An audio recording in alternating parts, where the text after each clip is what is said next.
All your favorite wrestling shows rolled into one.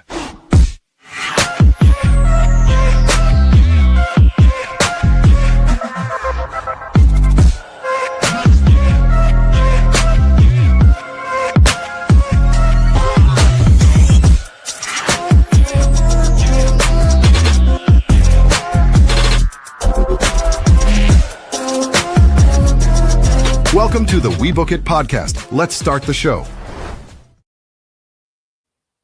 Hello, ladies and gentlemen, my singles and tag team competitors, and welcome to the Sunday Night Stunner. You may be confused, but don't worry. I am your host for this week, for the freaky one, Fritos. Virgil's out handling some family business, but he will be back shortly in return. Coach is out handling some more business. He is on a call, but he will hopefully maybe join us a little later. And Tank, I believe he's at the Smithsonian, maybe still in the Declaration of Independence. I'm not 100% sure. Who knows what's going on with that? But I'm also joined here with my esteemed colleagues, the one, the only, Big Daddy C. What's up, We Book It fam? Let's talk some wrestling and engage in conversation about this pay-per-view or PLE that took place yesterday. Oh, we're going to have so much to talk about. And I'm also joined with the lemon pepper stepper himself. Don't piss him off because he'll send you to the old school Undertaker where it's all pain and misery, not this new one where you enjoy the nice, happy life in the Hall of Fame. Welcome to Teddy Long. Yo, what it is, We Book It family. You know what it is. That's what it is. And that's what it's going to be. Always and forever, the lemon pepper stepper, the one and the only Teddy Long, baby. That's what we do. Ooh, I love that. All right, gentlemen, we got wrestling to talk about here. He came in here dry as hell. You said what? Said you're dry as hell. Came in here dry as hell. Look, man, I ain't cracked open about 1 ounce of alcohol yet. And who fucking fault is that? It's on me.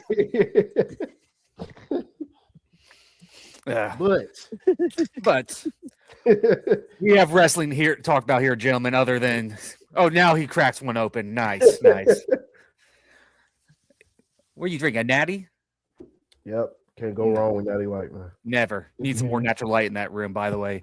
But we had a Elimination Chamber. And they always say it's me. But we have an Elimination Chamber yesterday. Gentlemen, I just want to get your feel about Elimination Chamber. There's some negative feelings from fans overall. I'll kind of do a quick recap of it. For the women's Elimination Chamber match, we have Rhea Ripley beating Tiffany Stratton and all the other women, securing her spot against Jade Cargill. Then our next was the women's IC match, where surprisingly, I think we all collectively can say, surprised that AJ beat Becky at that match. Then the next match was CM Punk versus Finn Balor, where CM Punk's won and, remains champion. Then the men's. The men's was probably the most interesting part of the night, where we have Randy Orton going for number 15 against Drew, but we had so much chaos in that match itself. And also we finally also got the reveal of the box, where a lot of fans, I think, were upset. As you can see, Teddy, I enjoyed it. Just give him some time, but we have Danhausen coming into WWE, making his debut. Well, no, we'll start off with you, Teddy, because I have a feeling you're going to be sending a few people to the Undertaker after this past pay-per-view. Yeah, you motherfucking right. Who I'm sending ain't even in that. But let's talk about we're gonna start with the women's one. To be honest with you, for it being a 4-card match night, I actually say it was better than some of the most recent PLEs we've had. It's way better than the fucking Royal Rumble, I'll tell you that much.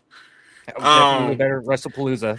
Definitely better than WrestlePalooza. It honestly could say that 4-card match was almost better than fucking War Games, even when you had both a men's and women's match, because this one, you already had the shock value with adding in Kiana James and the newer faces that you had in the women's chamber match. And then to have it where you had Rhea and Tiffany Stratton. I honestly thought Tiffany Time was going to pull it out. But I like the angle that they can go with Rhea now being a solo star because I was kind of tired of Rio, to be honest with you. Like I like Io more as a singles competitor than as a tag team competitor. That's just in my opinion. She's better off on her own. Do you think But they're going to break up ugly and someone's going to turn heel, or do you think it's going to be a clean breakup? I think they just not. I think WWE ain't even finna entertain the breakup and just have them just focus on their own paths. Unless only way they stay a tag team is if they can't find an angle for Io, like because now that you got Lash Legend and Nia Jax as the women's champions, the Bellas say they want to go for the tag titles. You got the Kabuki Warriors still a tag team because I feel like they'll break up at an ugly heel fashion with Asuka treating Kyrie bogus or something like that. But like the women's tag team picture now is going to be a different landscape, so it's like it's kind of hard to see where you put them at. I just had them go to different brands and have Rhea on SmackDown so she can help with Damian Priest's gimmick more than anything. Unless they can finally find something for him to do. But as far as Elimination Chamber though, I wasn't mad with Rhea winning, even though it didn't help me with my standings in the championship. But I was cool with either Tiffany or Rhea winning. AJ winning, I didn't see that happening, but it gives more to the story angle with Jessica Carr as the referee. She's more like not Tony Brothers. Who was the referee that hates Chris Paul? Because you know who I'm thinking of. Who's the referee that hates Chris Paul? Tony Brothers. Scott The Foster. white guy, Scott Foster. Yeah. So Jessica Carr is the Scott Foster to big time Becky Lynch, but I'm always good with Becky Lynch losing. I just honestly thought she would have lost at WrestleMania on a bigger stage versus losing like this. But hey, WWE, do what you do. And I mean, are we trying to? You want me to break down all matches or just the women's one? I don't what you want me to do? If what have you? It's we're just doing a whole recap right now. Oh, the whole before we do recap. other Okay, stuff. and then with the CM Punk match with Finn Balor, I was kind of disappointed that there was no interference in that. Like I was actually more so looking for the Judgment Day to come down and not listen to Finn and help him win, try to win, versus him just losing, like him losing so clean. Because now it's like you did the heel shit by getting yourself another title match, all for you not to have no heel moments in the match. It didn't. It did. I don't know what they're doing with that. They're pissing me off with his direction. And I mean, I hate that he got to go the IC title route to get to the World Championship route, but it is what it is. At this point, and then with the men's chamber, I only had one issue with the men's chamber match, and I said it last night, and it's fucking Logan Paul pinning all the niggas and eliminating them on on the some last bullshit. fucking day of Black History Month. You motherfucking right. So you kind of got I'm an all in idea for who's that. you kind of got an idea where the gong is going tonight. Yeah. But is that was my only issue with the chamber because now Cody done got himself in a pickle because he said all that bullshit to Sami Zayn on SmackDown, and now Randy to pull the trigger on his ass if been his friend, in a similar fashion with somebody helping beat up Drew McIntyre. Here it is, Cody doing what he do, and then he had to bite the dust on that motherfucking RKO. So hopefully we do see Randy get number 15 because it's long overdue. He had a lot of title matches with no winning, and he had that bullshit ass King of the Ring match with Gunther where he should have won, and that just pisses me off just how they did Roman Reigns with Batista winning the Royal Rumble that year that Roman should have won it. Fair point. Big Daddy C, you're a resident of the Chicagoland or former resident. Tell us what you thought about Elimination Chamber being your backyard. First match starting off the women's chamber. I was not in favor of Rhea winning. Actually, I didn't even know that they had lost the tag titles on SmackDown.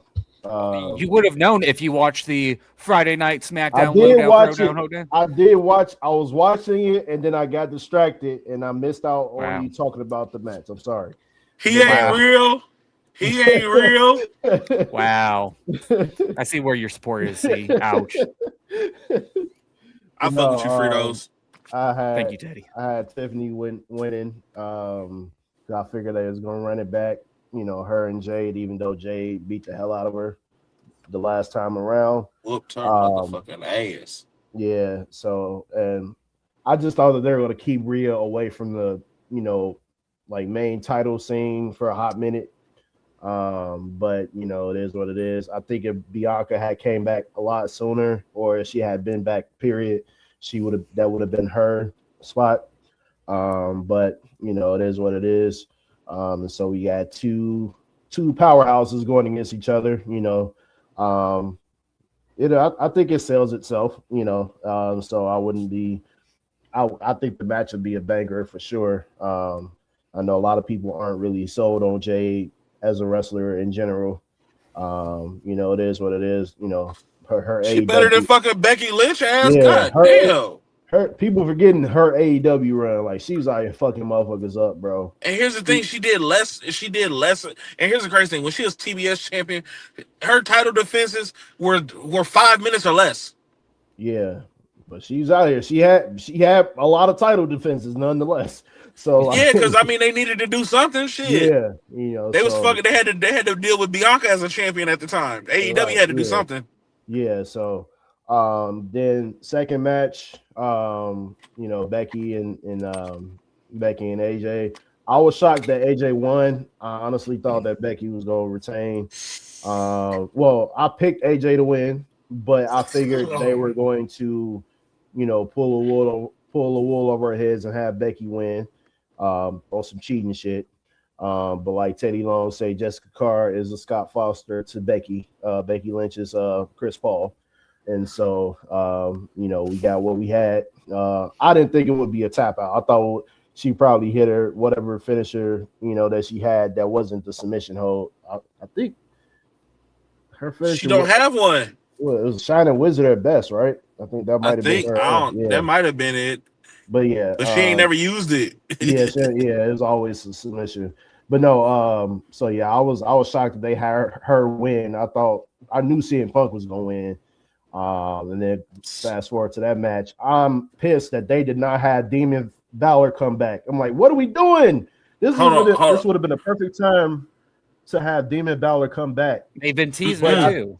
I don't see it as a perfect time, bro. You got to remember, you being a Chicago native, how crazy was that entrance?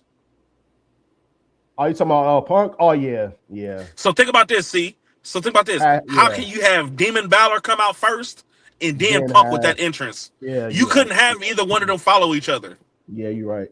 And he was like, he was home. Demon Balor, because if you had Demon Balor come back, he got to come out last. He would have had to win. He would have had to win. So he's got a losing record. Yeah. The Demon's got a losing record now. So you could kind of, if they're going to try to bring it back, you got to keep him strong. But yeah, to your point, WrestleMania probably the best shot for him to bring that back, because it's looking like he's going to be going against Dom for the IC title at Mania, and that'll be the perfect time to bring it back, because now he's face. He can go back to being old Finn, the Finn that we knew and loved, and so that Demon is going. Hey, Dom don't know about that Demon Balor, bro. He don't know. He don't know, but he's about to find out. So, question: I hate to throw this wrench in there, but how do you think they're going to segue for Dom and Balor to have that match in a month and a half? They've got time. They've got little Easter eggs. Yeah, slowly. Okay, because remember they did the same shit with Damian Priest. How Damian Priest, when he was champion, he had to prove that he didn't need them to win his battles and matches and shit. And eventually, that caused Finn and them to turn on him, because it was like, all right, he turning his back on them by not letting them help him win matches. And so now here we are again in the same situation. Now Finn is the guy, the leader, where he basically is having to prove that he can win. Yeah, that he can win without the Judgment Day. And now they go look at that as like, oh, you lost your match because you should have had us helping. And look what happened. And then Finn is gonna piss Finn off.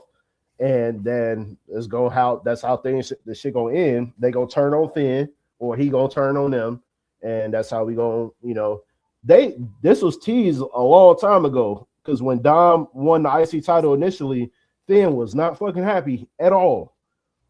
Because Finn was trying to win the title too, because he was going after Braun Breaker. He was salty as hell the whole time. Matter of fact, hold on, wait. Dom pinned Finn for the IC title at WrestleMania. He did. Yep. Yep. It writes. It's already written, bro.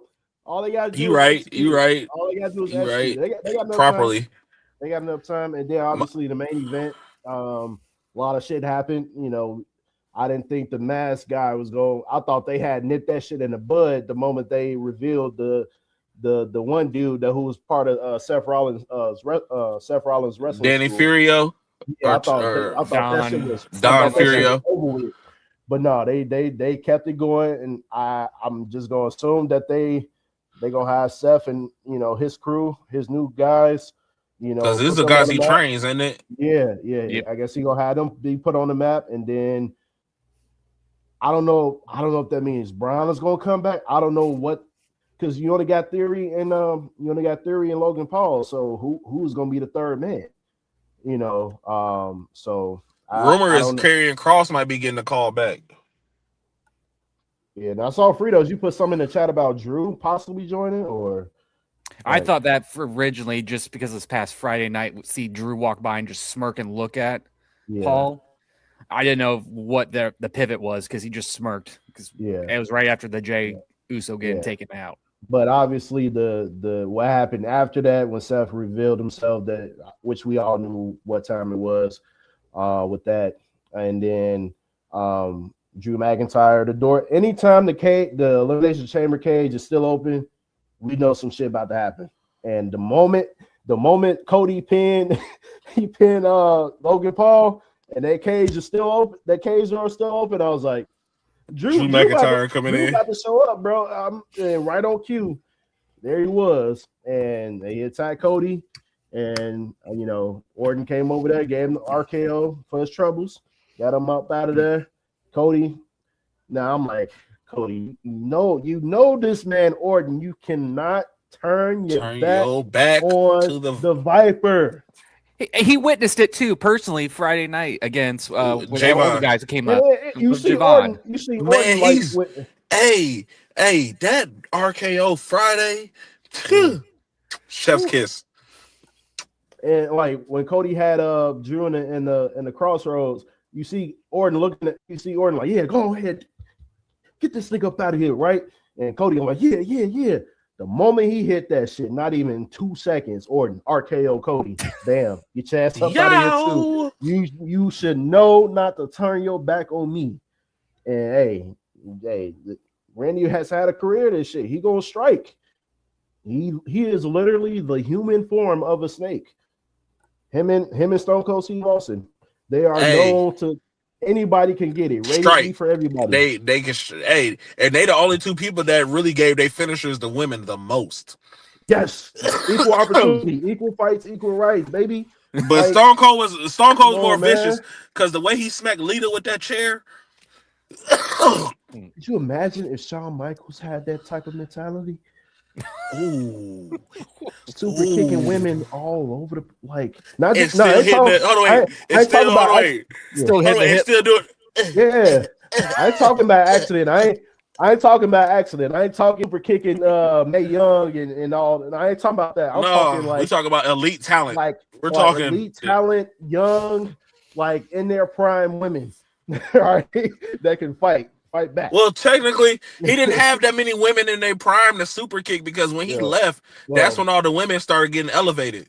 When he was gone, China's probably the only one that really. China was in the men's Royal Rumble, fam. She got hit with a lot of shit from niggas, and she was his ally more so than she was his enemy. So, yeah, but yeah, that don't mean shit. You see how Triple H did her. Yeah, and Danhausen as we didn't even have to. Hey, you didn't even have to speak on it. I didn't touch it. I didn't touch it, bro. I didn't even touch it. Me off, man. I'm like, who is this? Vin Gulli knockoff. If anybody knows, Vampiro. Vin Gulli, the clown, the little weird clown dude with the little chicken toy on the commercials, and he had his own little show and shit. And it's a staple in Chicago, and y'all know who it is. And that's who fucking Danhausen remind me of. Just a great value Vin Gulli, and that shit pissed me off. We waited all these weeks for this motherfucker. Like, are you kidding me? Like, oh man, I would have rather it be like Anybody else, man. Anybody else It except could have Nikki Bella. been.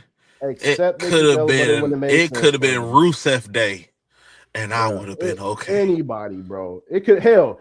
Shit, if it was Vince, I would not be opposed to that shit. If it was Vince that popped up out of the box, like, yeah, bitch, I had a car accident. But I'm here. You know, like, Hey, I just feel like we gotta have. I just feel like we gotta have Danhausen versus Kit Wilson. Stop. That would feed families.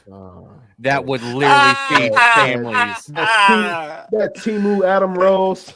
Hey, I'm all for that match. That is a 6-star hey, the banger. Rosebuds. That's exactly who he looks like. I swear to God, that's exactly who he looks like. That would be a 6-star banger of a match, and you know it. But boy, that's what like happened Stardust in in the that aftermath of the pay-per-view probably was just as more interesting and entertaining than the actual show itself. I missed was that. popping off. The shit was What I popping missed? off with Drew. Oh, you ain't see that? Oh yeah, with Drew and Nick Aldis. Yeah. Oh, yeah. and how Drew got to fight Cody this Friday? Man, listen, bro. Listen, I'm making sure Hey, I'm making sure I got a nice big back meal for that match alone. You hear me? They teasing something. I think Nick getting ready to get back in the ring, man. He been looking kind of decent. Listen to them suits, bro. He looking like he fit and trim. Remember, it would not be the first time that a SmackDown GM left the GM role and got back to full-time wrestling. We saw with Kurt Angle when Vince McMahon fired his ass. Like, yeah, you fired as GM, but you back as an active wrestler on the roster. Mm-hmm. And then fast forward, we got Daniel Bryan. He was SmackDown GM. He got rid of that shit, and he ended up coming back to full-time. And we see how that ended. So, hey, the trend, hey, it's not unprecedented. Like, we've seen it before, and I think we're gonna see it again. And it makes sense because we know the history between these two guys, you know, and where they come from, UK and all that stuff, and you know, being in TNA or Impact, you know, and you know, just the history is there, and Magnus. The storylines right itself. Yeah, Magnus, motherfucking Magnus. That was Magnus that we saw. I'm trying to tell you. I'm trying to tell y'all, the British invasion, my nigga. The British invasion was he was TNA champion, bro. Stop playing with me. The nigga, he was TNA champion, bro. Yeah, multiple times, if I'm not mistaken. And a tag team, like he got hardware in that trophy case, bro. Hey, SmackDown, to me, SmackDown got the better storylines going on right now. Like, yes, they writing the hell out of shit over there on SmackDown. Raw got what? And they about to start feeding families on SmackDown. What is you saying? Randy as champion, bro? All Raw versus Drew, CM Punk, Rollins, and but I ain't gonna hold you. I ain't gonna hold you. Roman with this belt though finna go crazy because you see how Punk hit the acknowledge me sign. Him and AJ at the end of the match. Monday Night Raw. It's in Indianapolis. You know it's crazy. I'm off tomorrow too. I should take off Tuesday as well. I don't know. We gotta buy standard delivered tickets. We do. Oh, yeah. We do. I gotta see Jada, man. I gotta see Jada. What? I gotta see Soul. I gotta see what? Jada, man. I need to see both of them. Hey, if they have somebody, if they got a place where you can meet the wrestlers, it's a wrap. What? Hey, listen here. I'm there early that day. Do you hear me? Early as fuck. Look, I'm just saying, man. Look, if I got an opportunity to meet Jada, I'm gonna take it. What? I'm taking that meet and greet. What are you talking about? First, as soon as it drops, $100. Yep, I'm buying it. Yep. I don't even care if I go to the matches. I just want to meet her. And I'm gonna be respectable, just I was with Paige. When I took a picture, did the meet and greet with Paige, I was respectable, and that's exactly. I'm gonna pass Jada a pack of raw papers. Jesus. Oh man! All right, go ahead, Frito. I'm subscribed. You hear me? Jesus Christ! We're never getting sponsored, but Elimination Chamber. I saw ESPN gave it a D-. To me, it was smoking pot. They smoking crack. like I said, this wasn't like WrestlePalooza. This wasn't like Right. Rumble. It It was was none of not. that. To This me, was probably one of the best ones they've had on ESPN. yeah, for me, this was like a C plus, maybe borderline B minus. Definitely Yeah. somewhere in You get that a B. range. You get a B. Yeah. The women's chamber, it was the right call, I feel like, even though it would have been banger to do Tiffany, but they're doing this to try to get ticket sales because Rhea draws in the crowd. Not saying that Tiffany doesn't, but Rhea, if you put those two together, who's going to be drawing it more? It's going to be Rhea. The one thing I did like is when Raquel did get eliminated, the crowd booed because they're actually head over heels for Raquel. So I guess she's going to get launched to the moon shortly. Something's going to happen where she's Chicago, going to be it's Chicago, man. Yeah. Hey, we Chicago, we love us New some York, Latinas, man. Philly. Hey. The realest crowds you gonna get in Hey. WWE come out of them motherfucking cities. Hey. And I ain't gonna lie to you, in We Tampa, love us Tampa some got a Latinas crazy in crowd, Chicago, bro. man. They Tampa do. got a crazy crowd. Then You motherfucking AJ right, Chicago love them Latinas, boy. Yeah, They man. do. Boy, listen here. You gotta be careful though. Dealing with them Latinas, you gotta be careful though. Don't want to fuck with that. But AJ, Hey, I want it all. I want it all. Hey, if this nigga can Coward. switch places with anybody Cold right shower. now, Hey. he ain't gonna switch with Miles Bourne right Look, now. if I fuck around, mess around with one, and some shit happen, and yeah, I'm a daddy. It is what it is, man. You only live once. Jesus Christ. But I would have no regrets, especially if the shit was good. No regrets. Jesus. Trojan, if you're watching this, we also take sponsorships with y'all as well too. To practice, safe etiquette. So hopefully in our adult years, we can be smart about the decisions we make. And just not go It don't matter. shoot the club up. Lifestyles, Trojans, it don't matter. It don't matter. Jesus. Next, go finish, Lifestyles, Fritos. Trojans, I'm gonna finish. Ah! AJ threw me off. To me, I thought it'd be better if she won at Mania instead. I felt like they kind of catered to the Chicago crowd with having AJ and Punk winning, but it's fine. Hold on. Did you peep how they kept fucking up saying that's her hometown, and then at the end of the night they said this is her adopted hometown? Right. I was like, y'all been fucking bunch this. of commentary. Y'all been fucking this up for Yeah. like 2-3 weeks now. Like she's not from Chicago. She's 'Cause from I'm fucking like, New Jersey. Yeah, She's I'm from like, New Jersey. Yeah, I was like, She's a Latin chick from New Jersey. Yeah, because when they kept saying that, I'm like, last I checked, this woman was not from Chicago. So I was like, let me look this shit. I'm like, if she's not from Chicago, she's from like a suburb or somewhere like just outside of Chicago. So I'm like, let me look this shit up. And I'm like, New Jersey. I'm like, come on. I'm like, no, bro. I'm like, just because she married to somebody that's from Chicago, don't mean And they live there. That don't mean that's her hometown. That is her place of residence. All right. All right. I mean, you can still make the argument too of Rutgers being in the Big Ten. Does that truly make them a part of the Big Ten? No, it doesn't. You know what? Speaking of, you know what also used to piss me off? All right, Chris Benoit is a fucking Canadian. Yet this motherfucker was built from Atlanta, Georgia. What the fuck we doing, bro? What we doing, yo? Jesus. I know I mentioned his name, but I just had to get that off my chest. It's just like Mike the Miz being from Cleveland, Ohio, by way of Hollywood, California. Wait, what? And they make sure to mention his new residency is in Cali. And like, oh yeah, by way of. Like, nigga, we don't give a fuck. But let's get to the fucking match, bitch. From Death Valley. What? This motherfucker is from Texas. It's from. Do you hear me? We know this. We know this nigga's name is Mark. Like, nigga, you ain't got a parts unknown. Nigga, he from Vegas. Yo, the parts unknown used to piss me off, especially on the video game, bro. I'm like, why is this here? Why is it? I'm sorry, Fritos. Go ahead. You're good. Go ahead, man. We didn't went off rail. Let's get it together. Good. You know, somebody's gonna be critiquing, saying that we're not on task. I know. I'm gonna get the blame here, guys. Thanks. But CM Punk, that was the right call. We knew it. Like I said, they're leading to Finn leaving Judgment Day. That's all it's gonna do. He's gonna become that new super baby face, and hopefully push him back. We just need the Bullet Club. Mhm. Then the men's elimination chamber, that was entertaining as hell.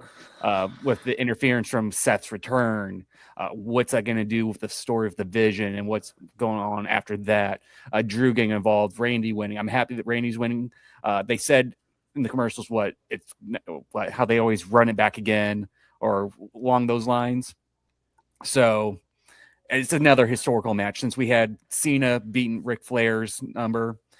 This is Randy getting number 15. But here's the caveat. What's going to happen? Is Cody getting involved, or is he going to be facing Sammy with his own stuff? And this past Friday, Jacob Fatu, he's still pissed at Drew.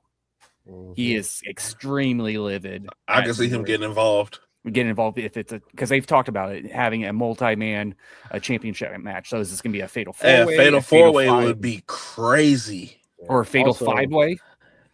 This chamber match was Randy Orton's first chamber win. Out of how many? He's been into the past probably 3 years. Probably like 10 of them things. he had to be like damn near 10. And he's never won. Yeah, until now. Until last night. This got to be his year. It's got to.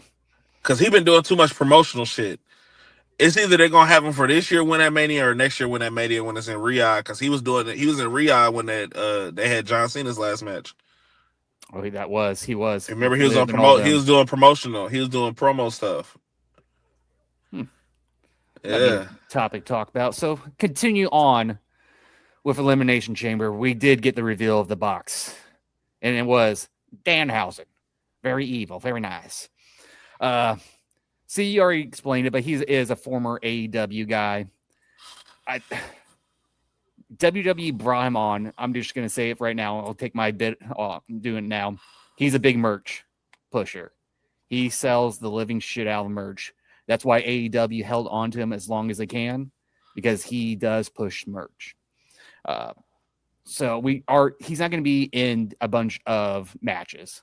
He's going to be like the R-Truth kind of role, if you will. Just have maybe a minute or 2 minutes in the back doing some type of comedic stuff, maybe a match once a month, twice a month, something along those lines. Nothing too far. Definitely underwhelming for that reveal that they've been teasing for weeks on end for Danhausen. I don't think he deserves to get the hate as he's getting, from my point of view. I like Danhausen. He's entertaining. And that's what part of wrestling is. Yes, we enjoy the matches and all that, but we also need that breakup. I think he's going to be that part on Raw. Since Truth is on SmackDown, he's going to be their comedic break. But I'll let the AEW guy take over. See? I'm sorry.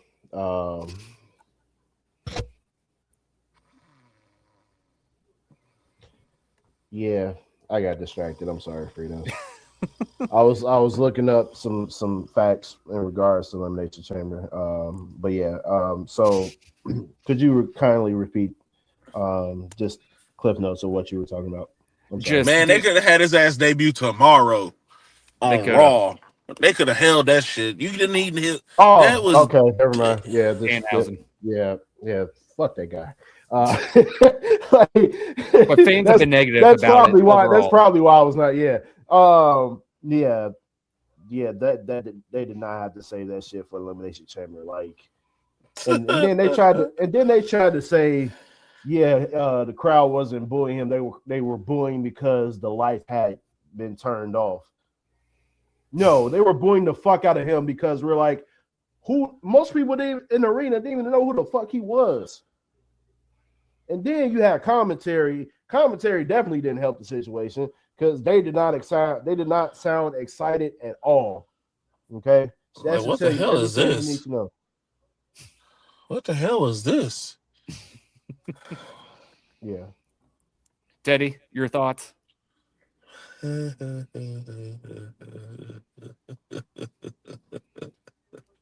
is not gonna be good. Oh no, those are my thoughts. Oh, was all laughter. Right. Was just laughter, laughter. Because What in the Vampiro and Sting had a baby did I fucking watch last night? Bro, that shit was about as bad as the botched bloodbath they had at WCW Thunder in Springfield when they taped that episode and they missed the whole shit when they were supposed to pour it on Kevin Nash. Like that shit was just that shit, bro. When it comes to characters like that we don't know, find a way to put them in our algorithm or something to where that we find out who they is, because not all WWE fans watch AEW. Just strictly off the fact of a lot of WWE fans are storyline based people. They like it for the storyline. We know it's scripted. We just like the storylines. When they got storylines that make sense, that genuinely make me question shit like they don't know what the fuck they're doing, I'm in for it. But with people like that, it's like you were better off having Dr. Iguana. Mr. Iguana. Let's get Mr. his name Iguana. right. Hey, you was better off having Mr. Iguana or the return and formation of the Lucha Bros than Danhausen, bro. Like there was a lot of other opportunities they could have had in that spot that they could have utilized properly, and they didn't execute it. And I feel like I don't even know what the purpose is of bringing him in right now before WrestleMania. He could have been saved till afterwards or something, because like we didn't need no reveal or no new athlete unless you bring it back Bianca. But we watch her stories, like Kevin Owens, like we want the people that we got a relationship with. We don't have no relationship with him. And I feel like he's going to get the short end of the stick because the people that don't know him ain't going to give him a chance. That's fair. Like they're not going to give him, like they don't give a fuck what kind of merchandise he could bring in. Fuck his merchandise. What the fuck, bro? Like it's like in Fritos, please don't take personal offense to this. But it's almost like how they had to force the gimmick with Kit Wilson only because of his tag team partner getting hurt. Because do we really think we would have this Kit Wilson if his partner was still active? No, they probably would have been on the chopping block. Yeah. So the gimmick wasn't needed. This gimmick ain't even needed on SmackDown. He don't even fit for NXT. And I get it that you want to punk guys. But like, what show does he actually fit in for comic relief or even as a wrestler? He don't even fit in on LFG. Yeah, AEW was perfect for him because you got people like Orange Cassidy's gimmick, you got Darby Allin's gimmick, you got Private Party, or you got everybody with their own different little gimmicks and shit like that. Where AEW is more gimmick character based than storyline character based. It's true. I just want to make one correction for this was actually Randy Orton's second win on the Chamber. His first win was 2014 Elimination Chamber match. It was the World Heavyweight Championship match. He ended up retaining, and but he's been in 10 overall. So last night was his 10th match. His record worse than LeBron. Shit, when you in matches with fucking John Cena, Edge, and Undertaker, and all, and hey, it's hard to fucking win. It's hard to fucking win, bro. It's hard to fucking Batista and shit, bro. Look, hey, he had a real gauntlet of an era to run through after the Attitude Era, bro. Yeah, Triple H and John Cena got four wins apiece. They tied for the most wins, and they both retired. Hell yeah. Yeah, so and also it's funny that Rollins was the one that returned and cost Logan Paul because he cost CM Punk last year. No, not only that, but but in Elimination Chamber in 2023, Logan Paul cost him and cost him and helped Austin Theory. Yep. Winning the U.S. title. It was the U.S. title chamber. Well, it's funny how things come back around. So he do got a bone to pick with Logan Paul and Austin Theory. Hell yeah. Ooh. They spinning a weird block that they spinning, but I like the spin. Yep. It might turn into something prosperous. I'm here for it. Well, speaking of throwing back all this history and stuff, this to me feels like a perfect time for the throwback moment of the week. Oh yeah. We could take it back since we're in the season of WrestleMania, and we're just came off the Elimination Chamber. I want to take it to a time where it was 2006 to be exact. 2006. New Year's Revolution. Was it? Is it New Year's? Yeah, New Year's Revolution. Elimination Chamber match. You had John Cena, Carlito, Kurt Angle, Chris Masters. I think Shawn Michaels. I think I might be missing somebody, but it was those guys in the Elimination Chamber match. John Cena will retain the championship, only to be surprised by one Vince McMahon. Shut the fuck up, cat.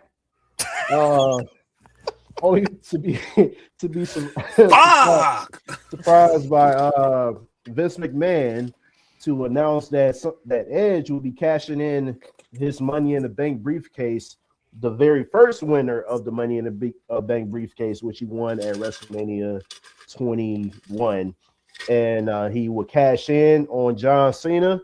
John Cena was all bloodied and everything. It took 2 spears to do it, and Edge will eventually win his very first world title, the WWE Championship to be exact. And that is your throwback moment of the week. Thank you, C, for that throwback moment. All right, gentlemen, continue on the show. Since we did bring him up with his history, Seth Rollins did make his return and took out Logan Paul. So since it's Mania season, we got to know, what do you think the storyline is going to happen going on further? I mean, we still got Braun Breaker out for who knows how long. He can make a return, who knows, in the upcoming weeks. You never know, but with that hernia surgery, who knows? Bronson's out, so you only got left is Logan Paul and Austin Theory. Then also now that speculating rumors with maybe Karrion Kross coming back, since there was that interview where he received a text from Paul Heyman. So who knows? So Teddy, what do you think is the storyline with Seth Rollins and the Vision going on into Mania season? Here's my theory. No pun intended. But I got the Vision versus Seth Rollins and LA Knight. Ooh. Even though he can't get his lick back on Bronson Reed like he wants to, he doesn't like Logan Paul, and he can care less for Austin Theory. And that would be the perfect person to have that is a name already versus some trainees that we don't know for real. That can actually be a good tag team match for like night 1 or something like that at WrestleMania, like match 4 or 5 of the night, depending on how many matches they do. But it's gonna be an interesting angle to see what's gonna happen with Seth coming back, because even though he did the stump, it doesn't mean he's medically cleared to really be in the ring.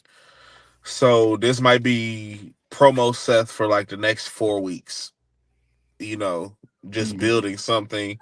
Because I don't see him really getting assaulted, especially since Bronson Reed and Braun Breaker ain't there, because them was the ones that was always pulling the trigger on his ass. Every chance they got, they was fucking shit up. But if they do the Killer Cross angle, that'll be great, just because of that interview and him getting that text from Paul Heyman. Like, that's big. Like, and I'm like, that could be them seeing what they could do with that. But yeah, it's curious. It's interesting to see what happens. So I don't know, but that's my prediction for Mania. See, your thoughts?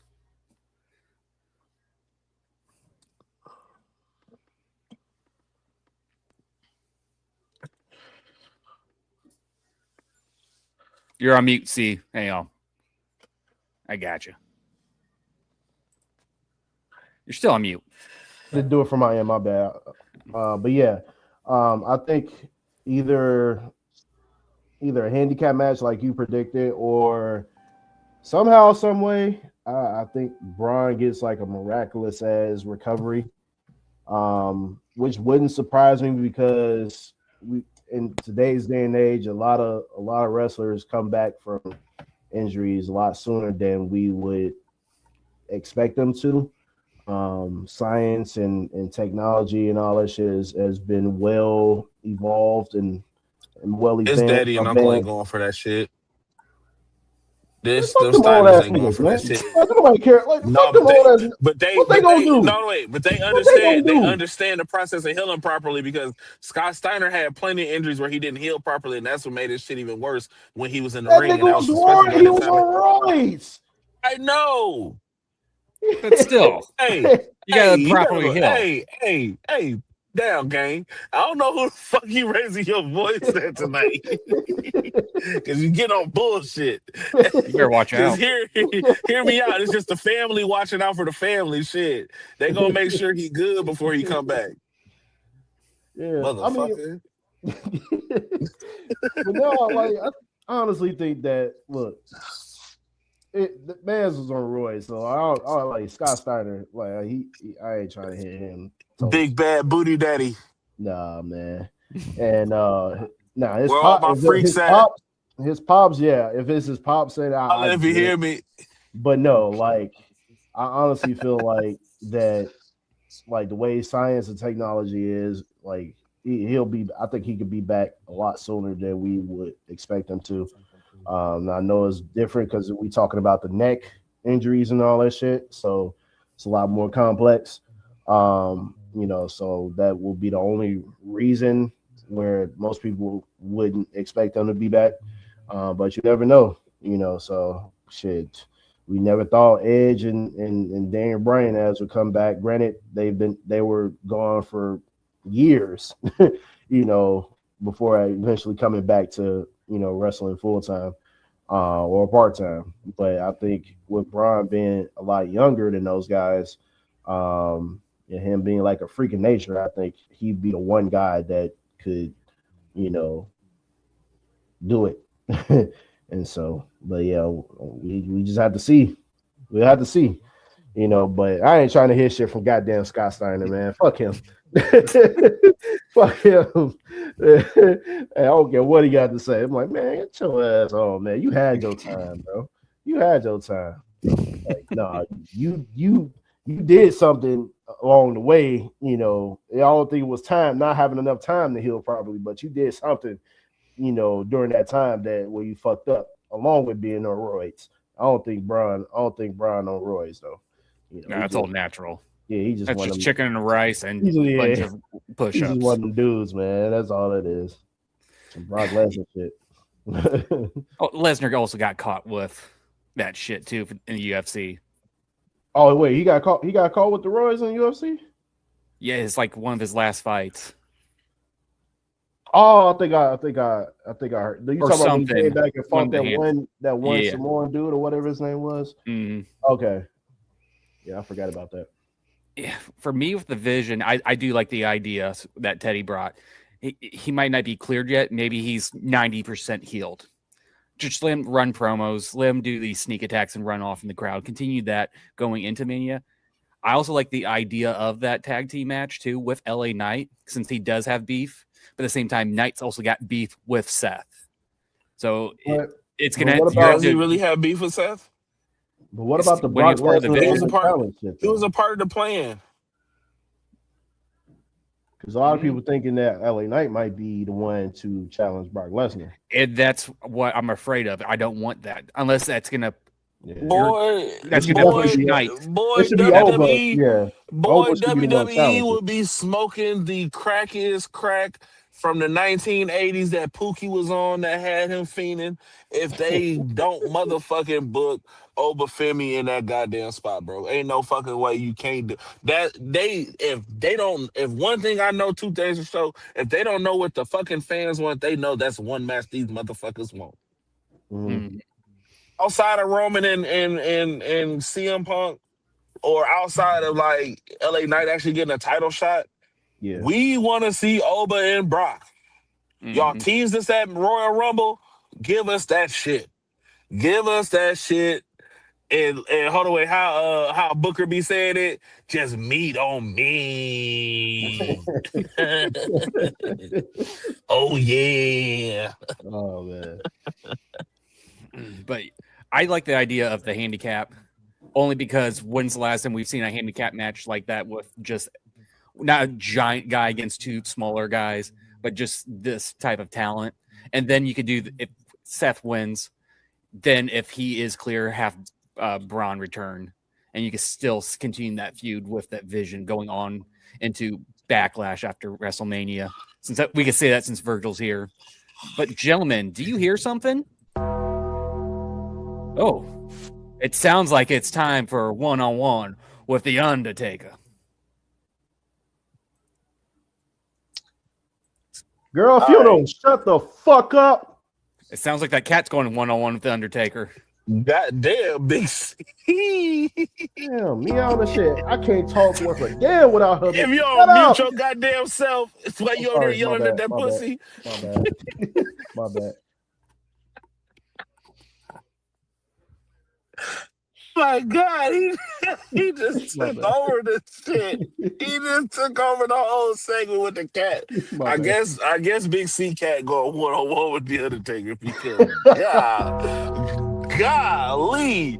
But yesterday was the closing day of a historic month, which should be all year anyways, but a month of Black excellence, a month where we got to see some Black brothers and an albino brother in the confines of a steel cage whooping on a European Anglo-Saxon by the name of Logan Paul, that brought so much joy to my soul. But the reason why we're in this graveyard tonight is because punk ass YouTuber that fucked up the trading market with Pokemon, and the motherfucker who created a energy drink company that is Booty Cheeks, man by the name of Logan Paul, decided that he wanted to take advantage of certain brothers in the match by pinning brother Trick Williams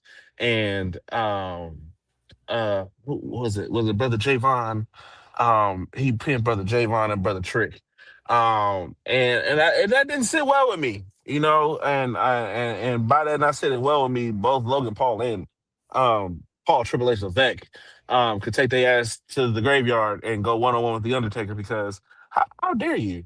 Like, how dare you do that to us on such a great day? Like, you knew he wasn't gonna win the match. Why he have to eliminate the brothers? Like, why couldn't he eliminate anybody else? But that's what's going on tonight, and that's who's going one-on-one with the Undertaker. Logan Paul and Paul Triple H of that guys, because they pissed me off. Sick of this shit. Thank you, Teddy, and I do appreciate you mentioned the Pokemon scalping. As a huge Pokemon fan and collector, eat a dick, Logan. Eat a dick. Hold on, All wait. right. Can y'all grade that graveyard? just for certain purposes. Where I'm running this. A plus. Thank you. I just needed this recorded on record. Somebody hating ass would have gave you a low grade, but we ain't gonna talk about that motherfucker today. He wouldn't give you a grade. Oh man, you know what? I'll be good. It's okay. His ass attempted. The people that counted here are here and they voted. Yeah. That's all that matters. Just so we know, his ass attempted to get his revenge on me by going to Elimination Chamber, but he claims that some things changed and he wasn't able to go. I'm like, yeah, of course. I'm like, I knew you was God don't like ugly. Yeah. I don't like ugly. Try next time, my guy. Try next time. All right, gentlemen, this is one of our last two segments here, and this one was a big one this past Monday night. We have AJ Styles officially retiring, dropping the gloves dead center of the ring, which we also had a beautiful, beautiful promo video with Creed. I cried. I had tears. It was beautiful. And then you take me higher. That's such a beautiful moment. But then we have everyone back come out and honor him. And then out of nowhere, Undertaker coming out and announcing that he is going to be in the WWE Hall of Fame. Gentlemen, I just want your thoughts about the whole retirement. We also heard some things, but it got shot down by AJ this past week on the podcast that AEW was heavily interested in him too. But he announced that he's done with wrestling. He's going to be in that role to help develop young talent, which I think that's going to be great for WWE going further. Having someone like AJ who's been around everywhere who could help develop these new rising stars up. But your guys' thoughts on the retirement and future plans too. And also, I want to ask about Undertaker now, since he's got his new retirement gimmick too, it seems like. David Baker. Go ahead, C. Yeah, so I as a diehard fan of AJ Styles, going back to the glory days of TNA, back when they had the NWA Championship being the main title, not the TNA World Championship. Like my introduction to TNA was the Best AJ Styles DVD, which my cousin had on. He had it on bootleg. But yeah, like, you know, just seeing him now, like not only just his run in WWE, but to see where it is now, him being a WWE Hall of Famer, and like, well, I'm sure he's already a TNA Hall of Famer. I got to go back and check, but he's he didn't accept it because he said he never wanted to get in the Hall of Fame while he was an active wrestler. Oh, okay, gotcha. All right, so yeah, Makes sense. WWE Hall of Fame it is. And so, but yeah, he just seeing this moment and seeing other guys that were like that helped build the glory days of TNA, Abyss, Bobby Roode, Kazarian, a few other guys, that was there, like all these guys, seeing all these guys show up in support of AJ Styles. The only person, like I said, was missing was Christopher Daniels, and he's unfortunately a part of the AEW roster as we speak. And so I think Tony Khan could let him, just for one night. He did that shit. He did that shit for Chris Jericho. He did it for Chris Jericho. He did that for a podcast because of Stone Cold Steve Austin. When he did the John Cena, he did the John Cena shout out for John Cena's 20 years. His 20-year anniversary. Jericho had a thank you, or congratulations, John Cena, on 20 years. So I was like, oh, okay, all right, I see you, Tony Khan. Let him get that little shout out. But no, I loved it, man. It was awesome to see. Taker he had me in the first half, not gonna lie. I thought they was about to run it back. I was like, y'all really about to do this? I'm like, y'all from the pandemic, man. I'm like, y'all gonna tarnish that? I'm like, that was arguably the best cinematic match we had ever seen. That was taped and we knew it. Yeah. I'm like, I remember Taker riding on the motorcycle, heading down to the graveyard or whatever the site was that they was at, man. That shit was awesome. But no, man, I'm happy for AJ. I think in terms of what's next, I think he's just going to continue to help the guys, on not only NXT. I think he's probably going to start NXT more so than the main roster. So there's a lot of guys at NXT that can use AJ's help, especially when it comes to in-ring, ability and all that shit. So I think he definitely helped out with that. He could be a manager for a team down the line. You never know. I think there's a lot that could happen for him. And for Taker, you got this new David Baker. David Baker used to be the guy to do the door knocks for the Hall of Fame shit. And he retired from that. So now they just got other Hall of Famers going to people's doors and shit to let them know, like, hey, you're in the Hall of Fame now. And so that's basically what the Undertaker is doing with this new gimmick now. So anytime the Undertaker show up from this point forward, we know that person is about to get in the Hall of Fame. So, the cat's out of the bag, Undertaker. You can no longer fool us. So if he shows up on anywhere, we saw him do it. We saw him do it on Sports Center when he did it for Michelle McCool. He did it for Stephanie McMahon live on Monday Night Raw or whatever it was. Mm-hmm. And now he did it with AJ on Monday Night Raw. So I think he also did it for Triple H. Oh yeah, too. Triple H. Yep, Triple H. And so no. I thought he did Steph at a pay-per-view. Is either a Monday Night Raw or WrestlePalooza? Yeah, it was WrestlePalooza. Probably best highlight of that shit, honestly. But anyway, John, I'm sure John Cena's right around the corner. And I don't think they're gonna put him in this year because I think AJ is gonna be the main. Well, really, Steph is They'll the put headliner. John like next year. Steph is the headliner. Let's not get it twisted. Steph is going to be the headliner. And the AJ probably will be co-headliners. Then John Cena will probably be next year.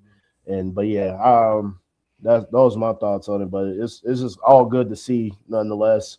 It's good to see these veterans, electing to move on and actually like help the younger talent and not, criticize them and hate on them like, some former NWO member out here bitching at every little thing. I'm not gonna say his name on the podcast. Kevin Nash.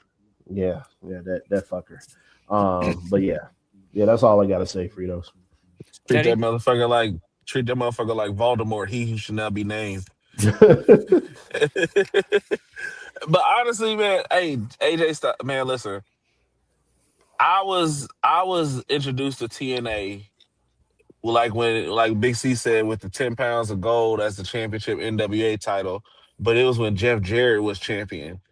And the early years of TNA and like watching Impact on TV and stuff like that, man, and watching the evolution of AJ Styles in TNA to being the inaugural X Division champion to watching he's like poetry in motion in the ring and like some of his best matches with like Christopher Daniels and seeing Abyss, man. Like I was a big Abyss fan. Like I for some odd reason Joseph Parks was my dude. That was who I liked to watch and everything. Well, it was either Abyss and Samoa Joe. Like I wish Samoa Joe could have been there, but he under lock and key at AEW. They ain't letting that shit happen. But getting to see him get the love after the match and stuff like that, like seeing like AJ, I was sitting there, I was like, AJ brought out the entire locker room. Like not just Raw, he brought out SmackDown and TNA. Like, and they had people that ain't even under WWE contract show up and be a part of that and them doing little vignettes with like Abyss in the boiler room and with Frankie Kazarian and then you got like you had Tama Tonga and Tongaloa and JC Mateo like out of their MFT character, but just being there because of the stuff they had with the New Japan Pro Wrestling. Um, to see everybody get to come and just say thank you or we love you and all that stuff. It was beautiful to see, man. Like it was probably one of the most heartwarming retirements I've ever watched outside of like yeah, like one of the most best ones. Um, AEW ain't have a chance in hell getting AJ Styles. I don't give a fuck what they reports say, what the money talking about. They ain't have a chance. One thing about AJ, he's loyal as fuck. Like he is loyal to the T. And he said this even before retiring, before they even ran this, that he wanted to be when his time was up, that he wanted to be somebody that just helped out, that could be around, like come in here and stuff like that. Cause he really just wants to spend time with his kids. And once his kids grow up and stuff like that, truth be told, like I can see his family being like, hey, you miss it. Go work backstage, go do that stuff.